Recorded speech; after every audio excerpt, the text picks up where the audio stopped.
Georgia Silvera Seamans trained as an urban and community forester in New Haven, Connecticut, and Boston, Massachusetts. She is also an independent researcher and freelance writer. Her research has been published in Urban Forestry and Urban Greening and the Journal of Arboriculture. She has bylines with popsci.com, audubon.com, Audubon Magazine, and urbanomnibus.net. She holds degrees from Wesleyan University, the Yale School of the Environment, and the University of California, Berkeley. We're excited to have her with us here today. So take it away, Georgia. Thanks, Libby. Good afternoon, everyone. I'm so pleased to be talking about Washington Square Park with the U.S. Botanic Garden audience. Today, I'm going to walk you through the land use changes that have occurred on the 9.75 acre parcel that is one of New York City's public parks.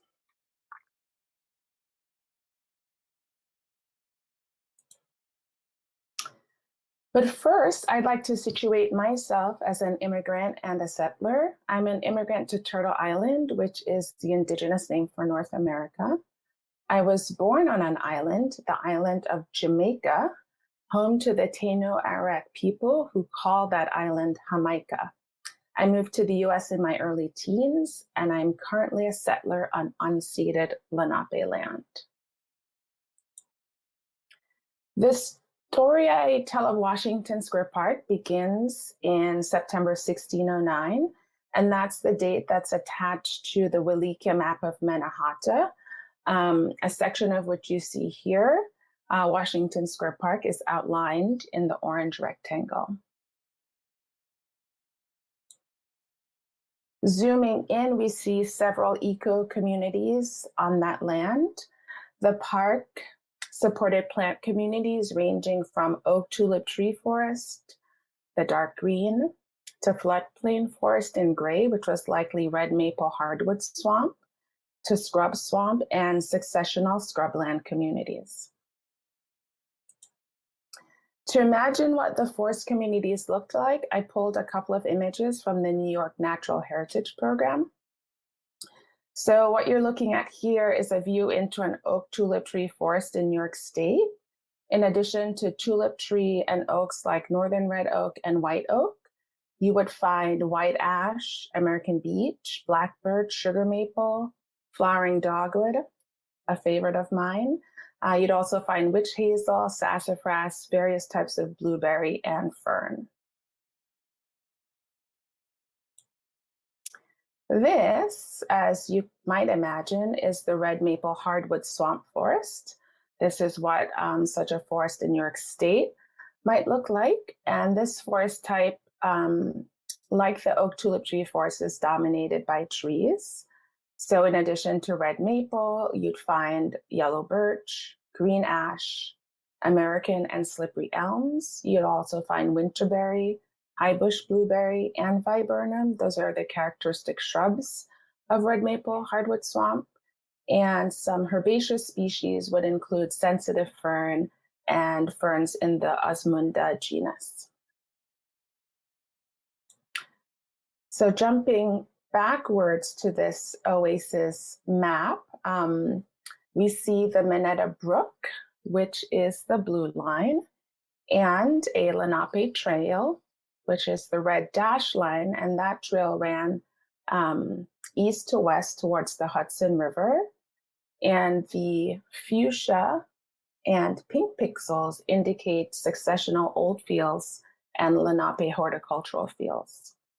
So quite a diversity of habitats in this parcel in 1609, and a diversity of uses as well. So this next slide depicts Lenape planting the three sisters of corn, squash, and beans. Lenape used uncultivated plants in their life ways, and they also did horticultural gardening, and the three sisters of corn, squash, and beans were a central part of that.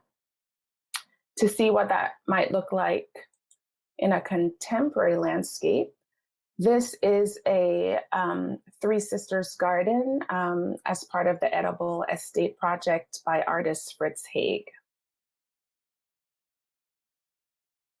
So just to give you a sense of what Three Sisters looks like in color. The maps I've shown so far don't depict all the ways in which the Lenape used the landscape. For example, they harvested forest trees such as the tulip tree to build dugout canoes to travel New York's waterways, so Mannahatta's waterways. And the way they would harvest tulip trees, for example, they would set a fire at the base of the trunk that would log the tree, and then they would also use fire to hollow out the trunk.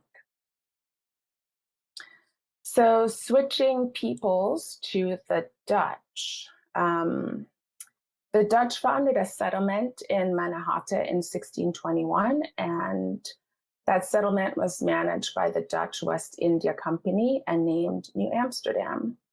Much of the infrastructure was built by enslaved Africans, including the famous wall from which Wall Street derives its name.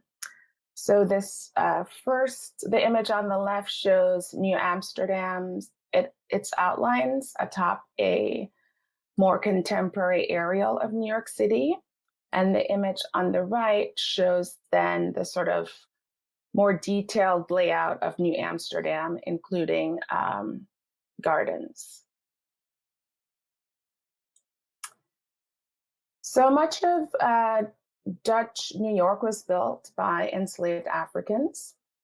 And these enslaved Africans first came to New Amsterdam as men captured from Portuguese ships by Dutch pirates.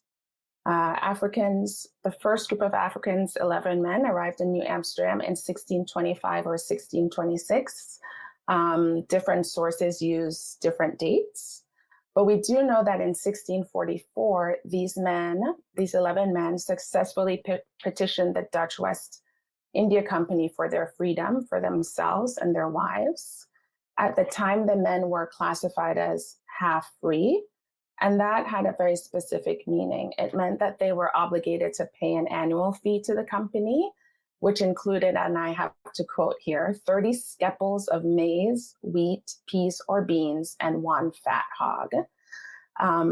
They were also on call for any labor needs of the company.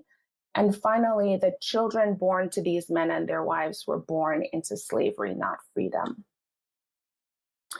So these are the African land holdings in New Amsterdam. And this area was known as Little Africa. And then these are the 5 landholders whose farms overlapped with modern-day Washington Square Park. So the farm holders were Simon Congo, Paulo de Angola, Anthony Portuguese, Groot Big Manuel, and Manuel Trumpeter. So if you recall from an earlier slide where I showed Minetta Brook through Washington Square Park, now you can see the entire 2-mile-long stream from its spring-fed origins to the confluence, its route through the park, and then its mouth at the Hudson River. The Hudson River used to be further inland than it is today.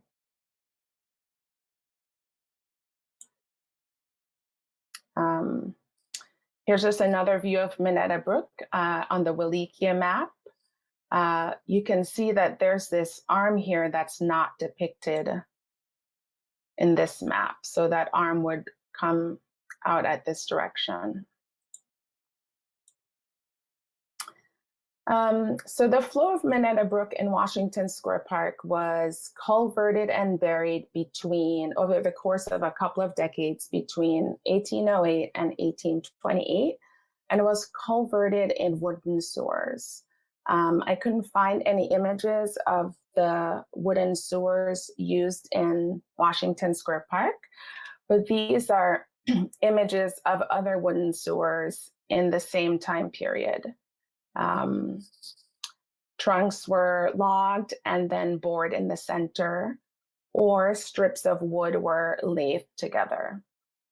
The extent of the stream, so Minetta Brook from the southern edge of the park all the way to the Hudson River, was culverted and buried in a combined sewer system by 1828. So that was the last point at which you would have seen above ground flow.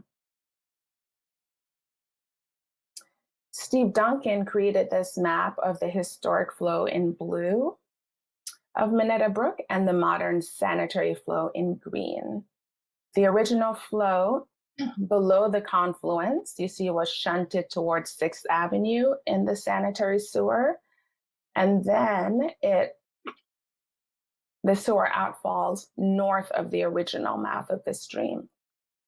So far I've talked about the Lenape presence on the land, the African diaspora, the reference ecology, so the forest and Minetta Brook. All of these cultures and habitats have been more or less erased from the current park. In the next section of my talk, I'm going to talk about land use changes within the park between 1827 and the modern day.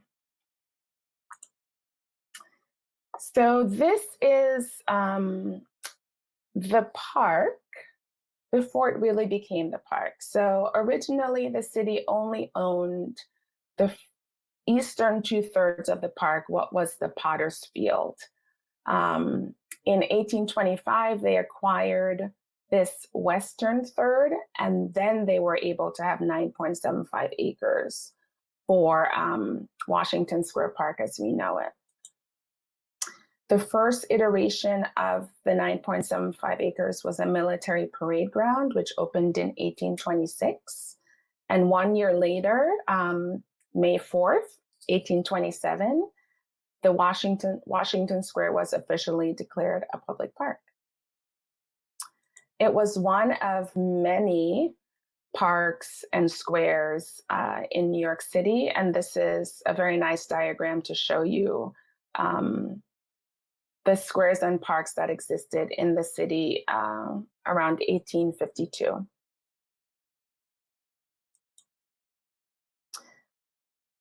The first formal plan for the park was designed by an engineer, M.A. Kellogg. He was the chief engineer for the city, and chief landscape gardener, I.A. Palat. This is the improvement plan of 1871. Interestingly, Palat was a foreman. He might have been the lead foreman on Frederick Law Olmsted's Central Park Greensward project. You'll notice in this improvement plan, there are curvilinear paths, which is typical of urban parks of this time period. And this kind of design was popularized by Olmsted, who is known as the father of landscape architecture. So in order to get from a flat potter's field and a flat military parade ground, there had to be a lot of tree planting. So to get from those aspects to something that looked like this. And there's some records that show that in 1908, 81 trees were planted, 50 trees were planted in 1911, and 43 were planted in 1913. In this image, you'll see that the roadway through the park has lost a trunk. Looks like a fork in 1871, but by the early 1920s, it's lost one of its tines. Here's an aspirational design for the park, which was created by landscape architect Gilmore D. Clark in 1935. I am grateful that this design was not implemented, and I believe Libby will drop a link to Gilmore D. Clark's bio in the chat if you'd like to explore his work further. He did design quite a few park and park systems in the New York metro area. So this is a view of the park looking north in 1935. And there are not that many trees in the park at this point, even with those numbers I listed earlier. I want you to remember this image because we'll see it again.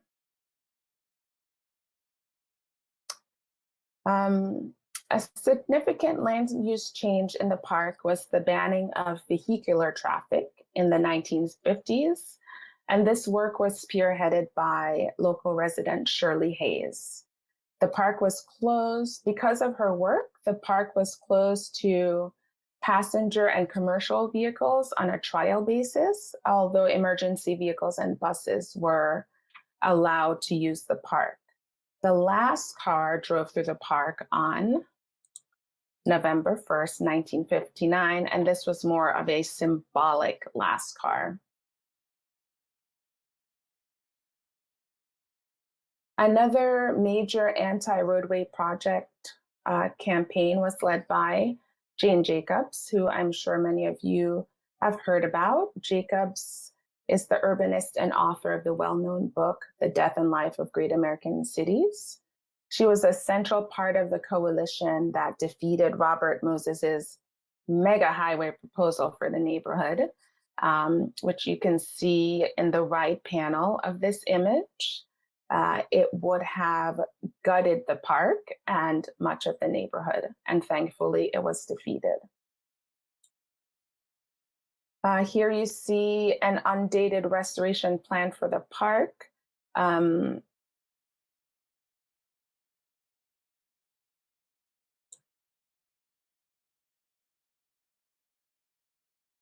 I actually think this undated plan is after this one, and I'll tell you why. Because in this plan from existing conditions of 1962, you can see 2 rings of trees around the fountain. And here's an image of those rings of sephoras around the fountain taken in 2003, I believe. And we'll talk a little bit more about the trees that ring the fountain soon, but I just want to point it out here. So if you recall that image from 1936, and this is the same vantage point in 2015, there have been significant architectural and vegetative additions to the park and its neighborhood over the course of this 80-year period. The park underwent a massive reconstruction project between 2007 and 2014, including moving the fountain 22 feet to the east to align it with the arch. And that's clearly seen in this image. You'll also notice that there's now just a single ring of trees around the fountain. So only 1 ring of trees remains around the fountain. And of course, there are new trees. The Japanese pagoda trees were replaced by Zelkova serrata. The original Zelkovas have struggled in clay soils beneath a plaza that heats up quite a bit during the summer. Several of the trees have been replaced over time. Most recently, and you can see the image on the right, it's a fairly new tree.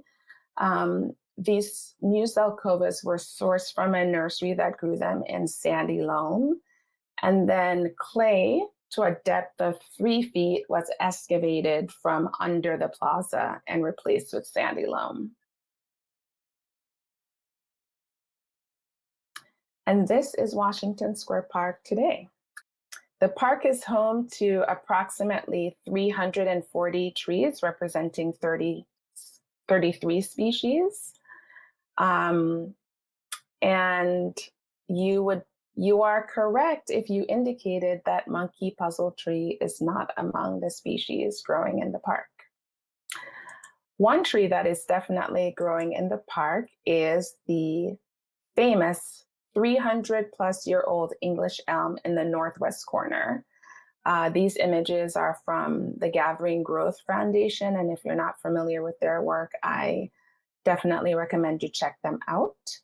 We are not actively monitoring the elm, but we are tracking several of the other trees in the park.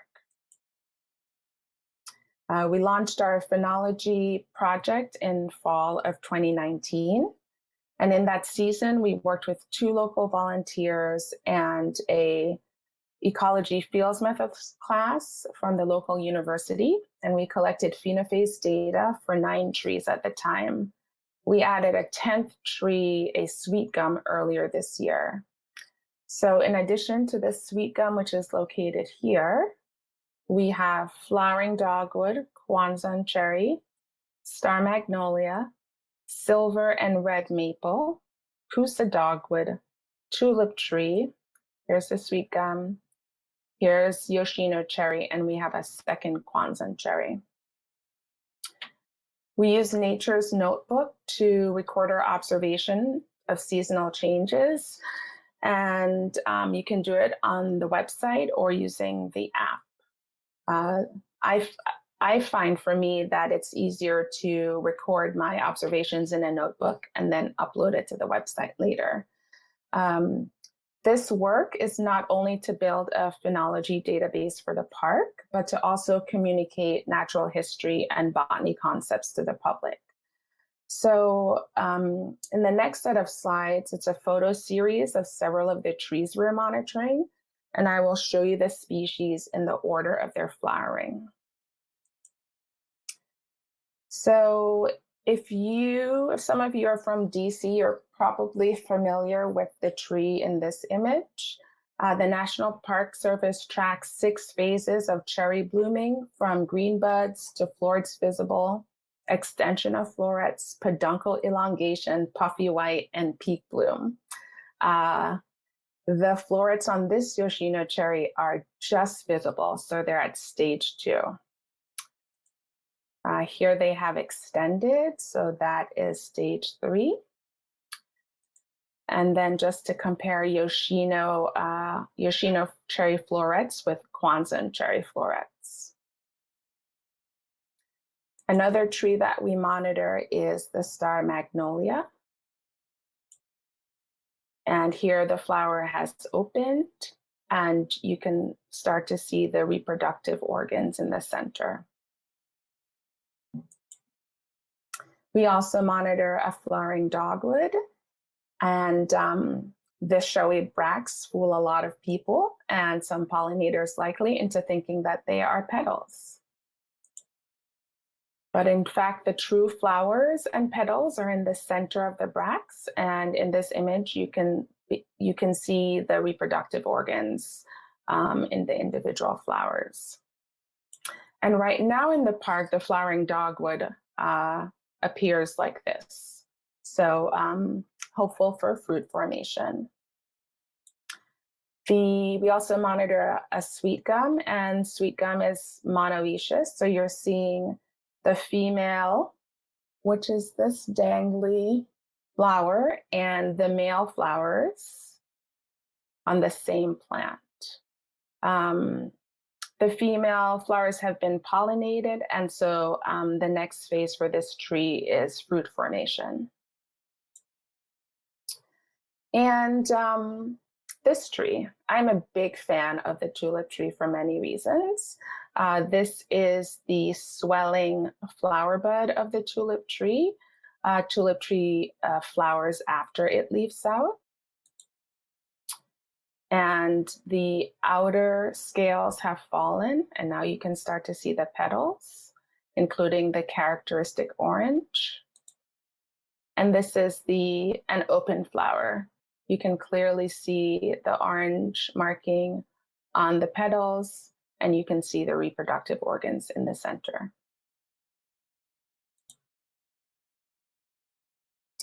So one of our goals is to create phenology calendars for each tree in the monitoring program. And to give you a sense of what a phenology calendar can look like, this is the calendar for red maple, looking at 2 phenophases, leaves and colored leaves, over the course of 3 years, 2019, 2020, and 2021. And I'm showing you red maple in particular because it's one of the species that the National Phenology Network tracks and monitors for the green wave or leaf out in the spring. They also track leaf coloration, and they use both data points to model the impacts of climate warming on the timing of spring bud burst. So in order to read this calendar, the colored lines indicate when the phenophase, indicate that the phenophase was observed by the data collector, and the gray bars indicate that the phenophase was not observed by the collector. So you can see leaf presence goes to about mid-November, and likely around October, you start to see colored leaves. Phenology calendars are not only a way to visualize data, but they're also a way to visualize when your favorite phenophase might start. And so for all you cherry blossom folks out there, I'm sure there are phenology monitoring programs in the DC area that share this information regularly. So another goal of our program is to look at the urban heat island effect on seasonal changes across an urbanization gradient in New York City. And to do that, we're going to be looking at several sites, including this site in Westchester, which is the Ward Pound Ridge Reservation. And this will be our control site. It's within the same hardiness zone, but not within the urban heat island. The other sites include New York Botanical Garden in the Bronx, the Ramble in Central Park, Washington Square Park, Greenwood Cemetery, and potentially Brooklyn Tech High School and their Fort Greene Park site. So the first two sites we're looking at closely are Washington Square Park, and we're looking at the flowering dogwood and the tulip tree. The other site is Greenwood Cemetery, and they are also looking at flowering dogwood and tulip tree. Their tulip tree is in Valley Water, and they're looking at a tulip tree and a flowering dogwood in Vista Grove. Of course, we'll need other kinds of data, so rainfall and temperature data, growing degree day data, and certainly we will need more than 2 years of data. But this is just to give you a sense of what's happening between Washington Square Park and Greenwood Cemetery across two species, the flowering dogwood and the tulip tree. And we're looking at leaves, and we're also looking at open flowers.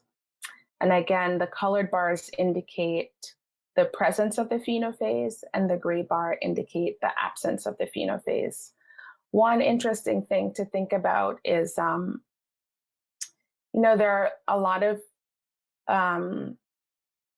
non-data points in 2020 due to the pandemic.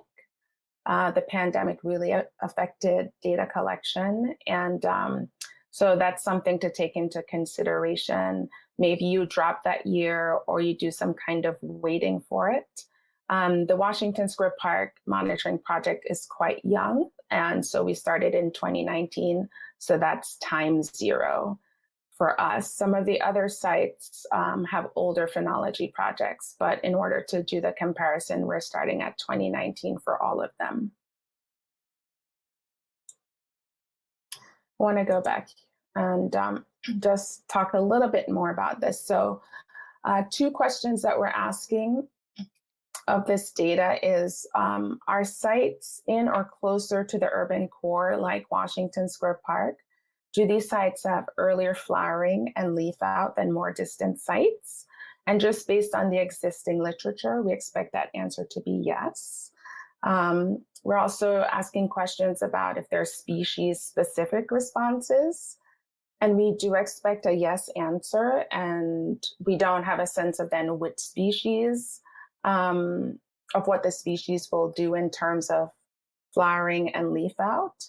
We do know that chilling sensitive species do exhibit delayed leaf out and flowering despite warming temperatures. So we're just curious what's happening in Washington Square Park and in other sites throughout the city. So those are a couple of the questions we're asking of the data And this is a long-term project. We will need upwards of 10 years of data to be able to say anything substantive. So we taught trees to all ages. We were, and when I say we, I was invited to a kindergarten classroom to talk about a leaf one of the students had picked up in the park. With the teacher, I built a lesson around basic tree facts and tree ID. We had some in-classroom time and we had some outdoor time. And it was really a wonderful experience for me, and I think for the children as well. They were really curious about trees and had really wonderful definitions of a tree. One of the questions I asked, which is something I found online, is if you had to describe a tree to someone who had never seen a tree before, how would you describe the organism?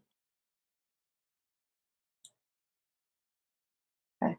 So in addition to trees, the park is also inhabited and used by mammals, insects, birds, and fungi. Some of the species identified in the park, and this is a screenshot from the iNaturalist platform, include, of course, eastern gray squirrel. We also see hermit thrush, ovenbird, black and white warbler, and I'll talk more about birds if there's time. We see monarchs, black swallowtails, we see common eastern bumblebee, brown-belted bumblebee, we see hen of the woods, and even candle flame lichen. Regulating ecosystem services are also a benefit of urban nature in the park.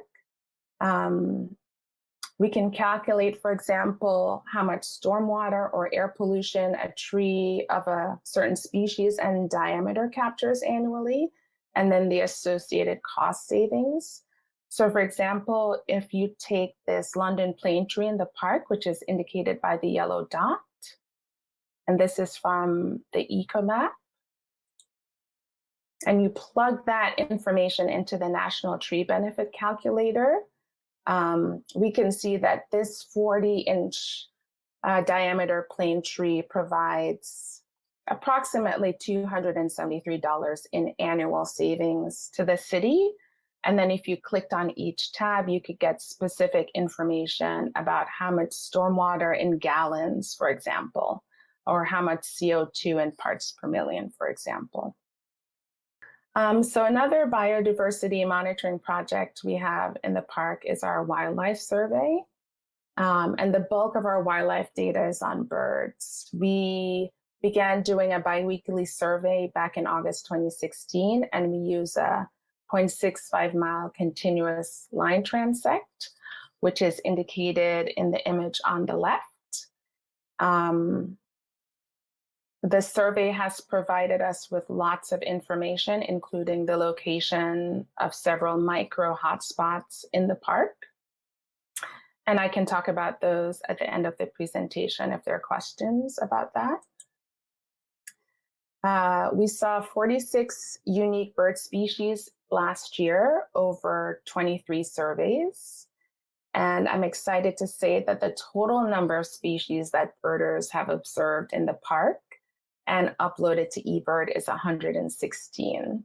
So when we first started doing our surveys, I believe 75 bird species had been uploaded to eBird, and today there are 116. So it's a really nice, growth in terms of the number of people who are birding the park, because they know that you can see migratory birds there in spring and fall. The five most common species that we see in our surveys are, no surprise, house sparrow, pigeon, starling. We also see robin and white-throated sparrow in the top 5 consistently. And the fall season is consistently when we see the most number of species on any given survey or count day.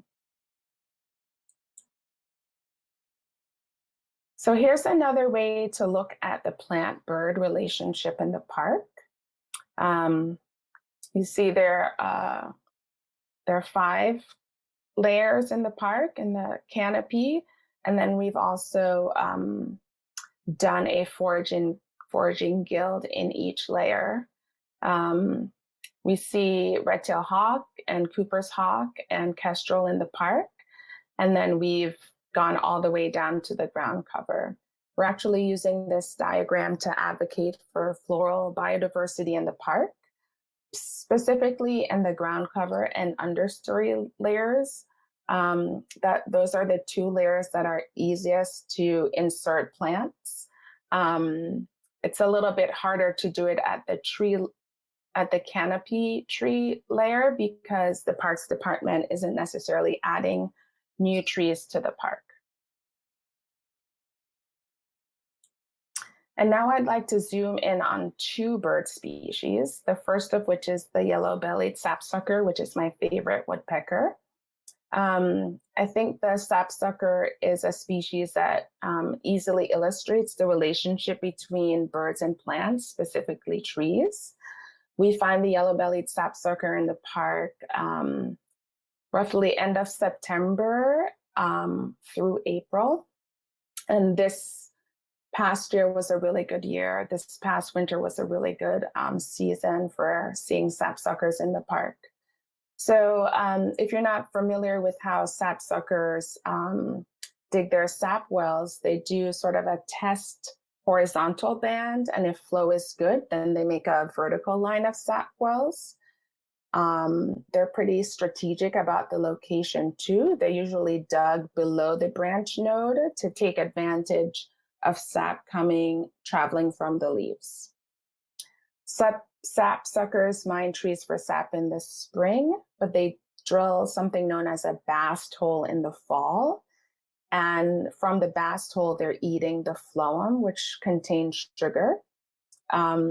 Insects also come to feed at the sap wells, and they get trapped in sap and are eaten by the sapsuckers. And then in the winter, sapsuckers eat insects that they find in the furrows of trunks, and they're also known to eat frozen fruit. Because of some of this behavior, the sapsucker is classified as a keystone species because its behaviors are benefiting other species, including the hummingbird. Hummingbirds drink from sap wells, and other birds and mammals will use the abandoned sapsucker cavities as nesting sites. The most famous of the park's birds is the red-tailed hawk, and red-tailed hawks are observed in the park year-round, as you can see from this timeline, with the exception of August. The first pair associated with the park territory made their nest in 2011 on this building to the south of the park. And here's a screenshot of the nest and the female on the nest. There have been a total of 3 males and 5 females in the territory, if my accounting is accurate. And these are images taken by the photographer Jean Shum of the current pair. They're about to mate on the cross above the Judson Memorial Church, which is south of the park. Here they are on the cross. And here they are in the park. We are monitoring the current pair as part of the New York City Parks Department Wildlife Unit's Nest Watch program. There are 3 eggs in the nest, and we are hopeful that there's a hatch. They are way over the incubation period, so there is some worry that it hasn't been a successful nesting season. So we have a red-tailed hawk specimen in the Explore Birds program, and the red-tailed hawk gets the most admirers. Explore Birds is a mobile education program that we designed with Street Lab. And prior to the pandemic, we traveled with Street Lab to 4 of the 5 boroughs in New York City, and we also popped up the program on our own. The awe and enthusiasm of New Yorkers for birds is frankly phenomenal. And I hope the following images convey these emotions. This is an image taken of our program in, I think it's Albee Square in downtown Brooklyn. This program is in the Two Bridges section of Chinatown in Manhattan. This is a plaza in front of a playground in Harlem. And this was a program, this is me and my colleague and this young girl. This is in a garden in Greenwich Village area, the Sasaki Garden. And I'm going to close here. And I'm closing with this slide, which shows the beginnings of the Ivy Dixwell Bird Sanctuary in New Haven, Connecticut, a community-led urban greening project. After all, I am presenting to the U.S. Botanic Garden, whose mission is to, quote, demonstrate the aesthetic, cultural, economic, therapeutic, and ecological importance of plants to the well-being of humankind, end quote. Jeanette Thomas, the charismatic lead of the Bird Sanctuary Project, loves plants and gardens and birds. She and the core group wanted to create a bird habitat on this empty house lot to sync up with the much larger bird habitat in the neighborhood at Beaver Ponds Park. And Beaver Ponds Park is shown here in this Google map. It's actually two ponds, the North Pond and the South Pond, and they're part of a historic wetland system. And the bird sanctuary, pardon me, is right here, I believe. One could find it unusual that there is a bird sanctuary in a predominantly Black working class neighborhood, but I don't. Two things can be true at once. Yes, systemic racism has resulted in lower tree canopy and lower biodiversity in minoritized and low-income communities. And yes, people of color steward nearby nature and advocate for more high-quality green space. All people have a right to nature, which is an essential aspect of a just life and a livable city. Black people and people of color have been making nature in cities and developing relationships with the more than human for a long time and will continue to do so. And I'm happy to be a part of that legacy. And thank you for joining me this afternoon. Thank you so much, Georgia. That was fascinating. I do have a couple questions for you. The first is, when you showed those images of all the places you were visiting, you had birds, it was like birds with you. Are those specimens that you prepared, and where did they come from, and how are they created, I guess? Sure. The specimens, they are specimens. They are bird specimens that my colleague and I created mostly at the American Museum of Natural History. That's where our mentor, Pete Capanolo, works. And the birds are dead, and they're actually either in the museum's freezers. They're usually salvaged birds that have died from window collisions. We also have federal and state permits to collect dead birds. So we salvage them, and then we also prepare them as specimens outside of the museum location. They're not prepared with anything except cotton and a wooden dowel and thyme, T-I-M-E. So they are safe to handle. And because they're part of an education collection, in the pre-COVID times, we encouraged people to be very hands-on with the specimens. Could you please speak to how you lift or extract ecological stories from these species to convey to New Yorkers? Okay, so I have to say that New Yorkers are the ones that are sharing their ecological stories, their local ecological knowledge. In particular, when we bring the bird specimens out to the public, it's been a spark for people.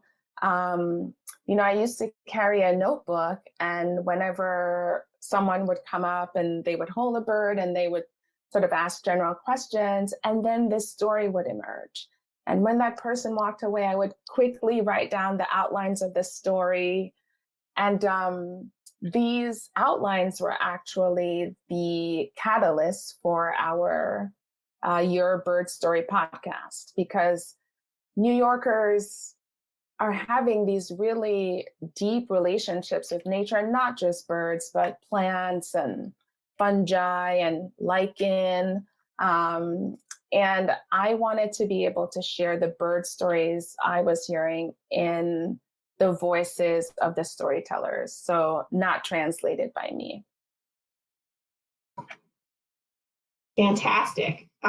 Is there any evidence that the trees on the perimeter of Washington Square Park are more stressed than those in the interior? And if so, this person's wondering if there are ideas out there now for how to help these edge trees. Well, that's a good question. So there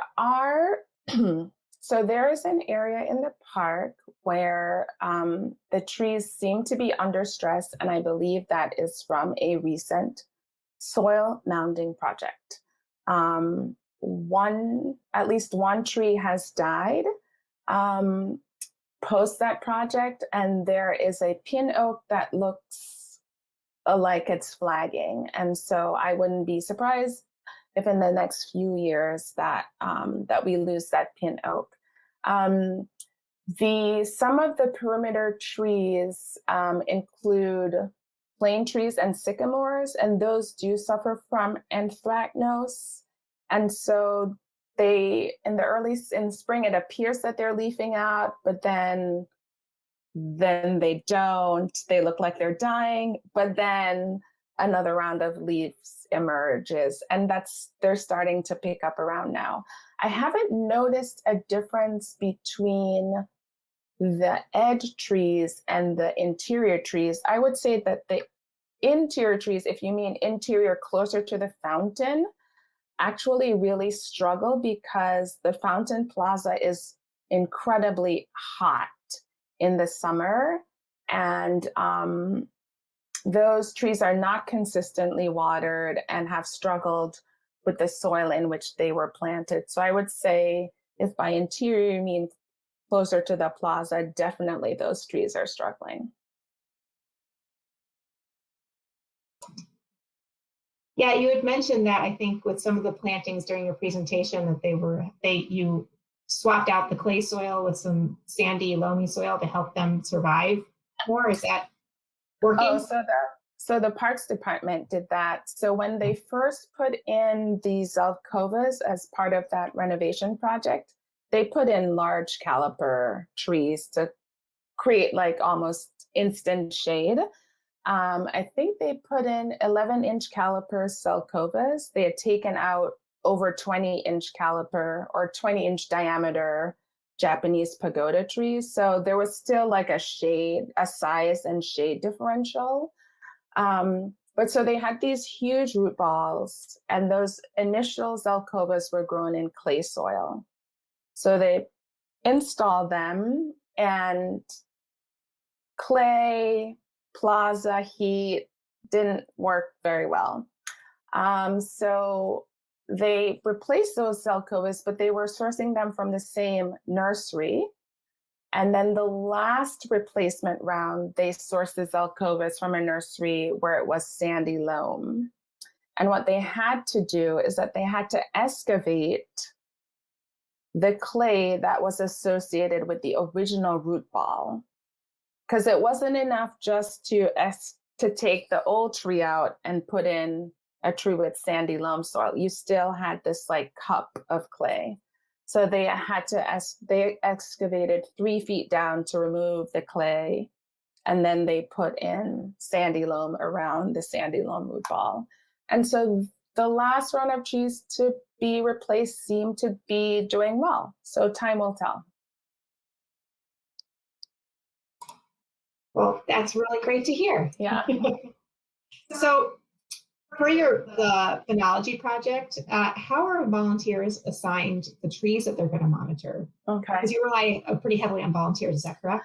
We do, and unfortunately this year, so last year with the pandemic, we didn't have any volunteers, and we haven't done any recruiting this year either. Hopefully, we'll have a university class for the fall. But in fall of 2019, I walked around with 2 volunteers and then the university class, and we visited every tree. We talked about the phenophases for each tree. And then with the professor, we decided just to ask the students to adopt one of the trees. And so each student collected data for a single tree for that season, and that worked really well. It can be time consuming to collect data on 10 trees, especially in spring and fall, where the transitions are really fast occurring. So you have to be out there quite often. Summer and winter, not so much activity. And so we found that pairing a volunteer with a single tree was really effective. That sounds like that's a really smart way to go about that with all the trees that you have. Yeah. And I just have one last question for you. Sure. And if it's possible, for you to identify, what is your favorite season in the park? Ooh. My favorite season is spring in the park. It's really hard to choose between spring and fall. But I would say spring, because it's nice to see the trees break dormancy. There's a little bit of sort of anxiety, like, oh, did the tree make it over the fall? And so to see bud burst, whether it's leaves or flowers, is so satisfying. And it's such a weight off the shoulders, even though Eco Projects doesn't actually maintain the trees in the park. We're just doing the education and advocacy work. It is this sense of relief. And I also think for folks living in cities, especially New York City, coming off any kind of a long winter, and you come out to the park and there's this like vibrant green or this big blousy flower, I don't know, you feel so happy and joyful. And I think that's why spring is my favorite season in the park. Yeah, spring is always lovely. That's fantastic to hear. And yeah, I agree. It's just such a lovely time for hope and hope towards the future. So exactly. Yeah, thank you. I just want to thank you very much for your time today. This was a phenomenal presentation. Thanks to everyone who joined us today. So yeah, really, thank you. Thank you, Libby, and thank you to the U.S. Botanic Garden for hosting.